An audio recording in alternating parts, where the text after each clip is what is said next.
ज्यों ही मछुआरे ने गागर का ढक्कन खोला, दैत्य बाहर निकल आया और उसने ठोकर मारकर गागर को नदी में डुबो दिया। मछुआरा यह देखकर घबरा गया और बोला, हे दैत्य, क्या तुम अपने वचन पर स्थिर नहीं रहना चाहते?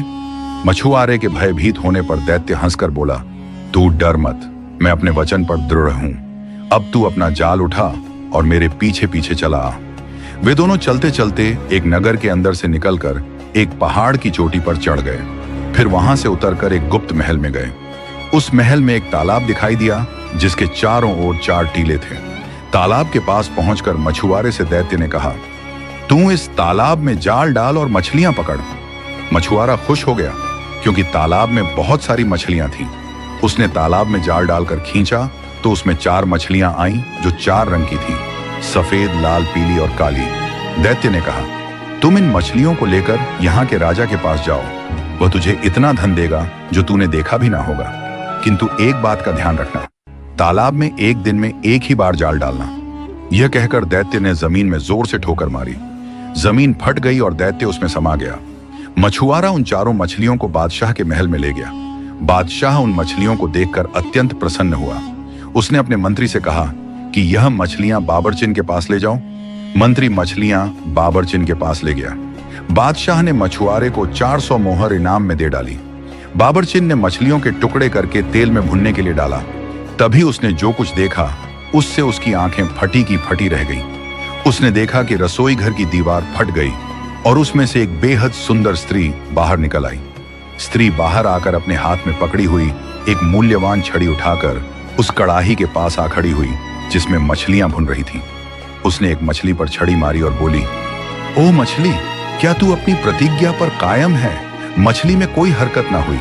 स्त्री ने फिर छड़ी मारी और अपना प्रश्न दोहराया। इस पर 4 मछलियां उठ खड़ी हुई और बोली, यह सच्ची बात है कि तुम हमें मानोगी तो हम तुम्हें मानेंगे, और अगर तुम हमारा आरण वापस करोगी तो हम तुम्हारा आरण वापस कर देंगे। ये सुनते ही उस स्त्री ने कड़ाही को जमीन पर उलट दिया और स्वयं दीवार में समा गई और दीवार जुड़कर पहले की तरह हो गई। बावर्चिन इस कांड को देखकर सुध बुध खो बैठी। कुछ देर बाद वह होश में आई तो देखा मछलियां चूल्हे के अंदर गिरकर कोयला हो चुकी हैं। वह अत्यंत दुखी होकर रोने लगी। वह सोच रही थी कि राजा को मेरी बात पर विश्वास ना होगा। वह इसी चिंता में बैठी ही थी कि तभी मंत्री ने आकर पूछा कि मछलियां पक चुकी हैं या नहीं। बाबरचिन ने मंत्री को सारा हाल बताया।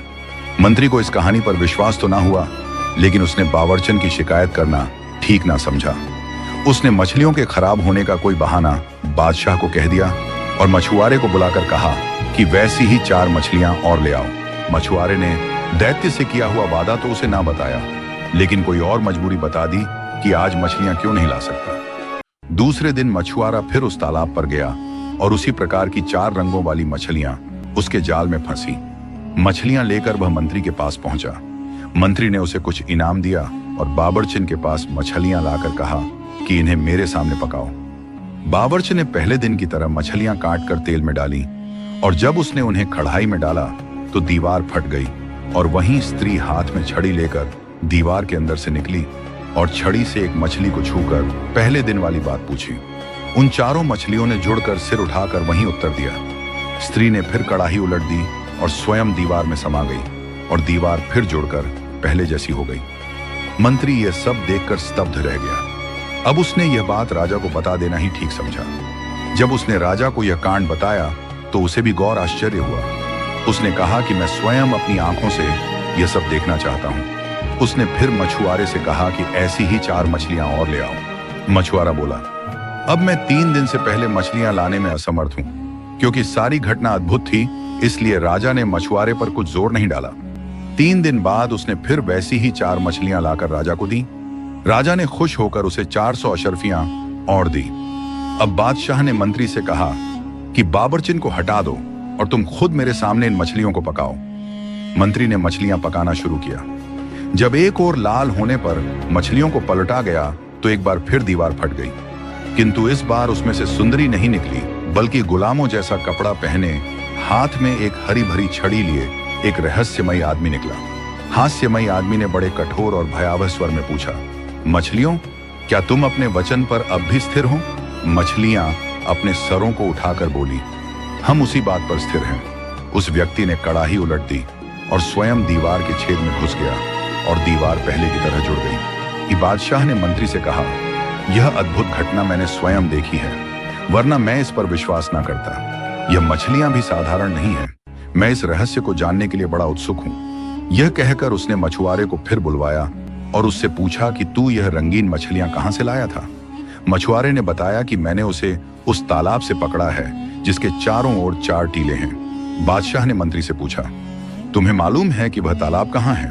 मंत्री ने कहा, मैं 60 वर्ष से उस ओर शिकार खेलने जाता रहा हूं, लेकिन मैंने ऐसा तालाब ना देखा ना सुना। अब बादशाह ने मछुआरे से पूछा कि वह तालाब कितनी दूर है और क्या तू मुझे वहां ले जा सकता है? मछुआरे ने कहा, वह तालाब यहां से 3 घड़ी के रास्ते पर है और मैं आपको जरूर वहां ले जाऊंगा। उस समय दिन कम ही रह गया था, किंतु बादशाह को ऐसी उत्सुकता थी कि उसने अपने दरबारियों और रक्षकों को शीघ्र तैयार होने की आज्ञा दी। फिर वह मछुआरे के पीछे पीछे चल दिया और उसके बताए हुए पहाड़ पर चढ़ गया। जब वह पहाड़ के दूसरी ओर उतरा तो वहां बड़ा विशाल वन दिखाई दिया। यह वन पहले किसी ने नहीं देखा था। फिर बादशाह और उसके साथियों ने वह वन भी पार किया और सब लोग उस तालाब के किनारे पहुंच गए जिसके चारों ओर 4 टीले थे। उस तालाब का पानी अत्यंत निर्मल था और जिन 4 रंगों की मछलियां उसे मछुआरे से मिलती थीं, वैसी अनगिनत मछलियां उस तालाब में तैर रही थीं। बादशाह का आश्चर्य और बढ़ा। उसने अपने दरबारियों और सरदारों से पूछा कि तुम लोगों ने पहले भी इस तालाब को देखा है या नहीं? उन सब ने कहा कि हम लोगों ने इस तालाब को देखना तो दूर, इसके बारे में सुना भी नहीं। बादशाह ने कहा कि जब तक मैं इस तालाब और इसकी रंगीन मछलियों का रहस्य अच्छी तरह समझ नहीं लूंगा, यहां से नहीं जाऊंगा। तुम सब लोग भी यहां डेरा डालो। उसकी आज्ञानुसार दरबारियों और रक्षकों के डेरे तालाब के चारों ओर पड़ गए। रात होने पर उसने मंत्री को अपने डेरे में बुलाया और कहा, मैं इस भेद को जानने के लिए अति उत्सुक हूं कि उस बावर्ची खाने में रहस्यमय गुलाम कैसे आया और उसने मछलियों से कैसे बात की, और यह भी जानना चाहता हूं कि यह तालाब जिसे किसी ने नहीं देखा था अचानक कहां से आ गया। मैं अपने कौतूहल को दबा नहीं पा रहा हूं, इसलिए मैंने सोचा कि मैं अकेले ही इस रहस्य का पता लगाने जा रहा हूं। तुम यहीं रहो। प्रातःकाल जब दरबारी यहां पर दरबार के लिए आए तो उनसे कह देना कि बादशाह बीमार हो गए हैं और कुछ दिन यहीं पर शांतिपूर्वक रहना चाहते हैं। यह कहकर सारे दरबारियों और रक्षकों को राजधानी वापस भेज देना और तुम इस डेरे में अकेले ही उस समय तक प्रतीक्षा करना जब तक मैं लौट ना आऊं। मंत्री ने बादशाह को बहुत समझाया, महाराज आप यह ना करें, इस काम में बड़ा खतरा है। यह भी संभव है कि इतना सब करने के बाद भी आपको कोई रहस्य ज्ञान ना हो पाए। फिर बेकार में क्यों इतना कष्ट उठा रहे हैं और इतना खतरा मोल ले रहे हैं? बादशाह पर उसके समझाने बुझाने का कोई असर नहीं हुआ। उसने बादशाही पोशाक उतारी और एक साधारण सैनिक के वस्त्र पहन लिए। जब सब लोग गहरी नींद में सोए हुए थे तब वह तलवार लेकर अपने खेमे से निकला और एक ओर चलता हुआ एक पहाड़ पर चढ़ गया और दूसरी तरफ उतर गया। उसे एक गहरा जंगल दिखाई दिया। कुछ दूर जाने पर पूरा सवेरा हो गया और उसे एक सुंदर भवन दिखाई दिया। वह भवन देखकर बड़ा प्रसन्न हुआ और उसे आशा बंधी कि उसे इस जगह तालाब के रहस्य का पता चलेगा। भवन के निकट पहुंचकर उसने देखा कि वह बड़ा विशाल है और काले पत्थरों का बना है। बादशाह को विश्वास हो गया कि यहां उसे मनोवांछित सूचना मिलेगी। वह बहुत देर तक खड़ा हुआ, भवन की शोभा निहारता रहा और फिर उसके पास चला गया। वह देख रहा था कि भवन का द्वार खुला है। फिर भी शिष्टता के नाते उसने ताली बजाई कि उसकी आवाज सुनकर कोई अंदर से आ जाए। जब कोई ना आया तो उसने साकल को खड़खड़ाया, यह सोचकर कि शायद उसकी ताली की आवाज अंदर तक नहीं पहुंची होगी। साकल खड़खड़ाने पर भी जब कोई नहीं निकला तो बादशाह को क्रोध आया कि अजीब घर है जहां बुलाने पर भी कोई आकर नहीं पूछता। वह अंदर चला गया और जोर से पुकारा कि क्या इस भवन के अंदर कोई मनुष्य है जो एक अतिथि के रहने के लिए थोड़ा स्थान दे सके। फिर भी उसे कोई उत्तर ना मिला तो उसका आश्चर्य और बढ़ा। वह घर में घुसा तो देखा कि अंदर से और भी लंबा चौड़ा मकान है, किंतु उसके अंदर कोई नहीं है। तभी उसे एक कातर आवाज सुनाई दी, जैसे कोई बड़े दुख में कराह रहा हो। उसने कान धरकर सुना तो मालूम हुआ कि कोई मनुष्य रो रो कर अपनी करुण कथा कह रहा है और अपने दुर्भाग्य को कोस रहा है। बादशाह ने उस कमरे का पर्दा उठाया जिसमें से यह आवाज आ रही थी। उसने देखा कि एक नवयुवक सिंहासन जैसी किसी ऊंची चीज पर राजसी वस्त्र पहने बैठा है और करुण स्वर में विलाप कर रहा है। बादशाह ने उसके निकट जाकर सलाम किया तो युवक बोला, मुझे क्षमा कीजिए, मैं उठकर आपका स्वागत करने में असमर्थ हूं, इसीलिए मैं आपके पास ना आ सका। बादशाह ने कहा, मैं आपके शीलवान व्यवहार से बड़ा प्रभावित हुआ हूं।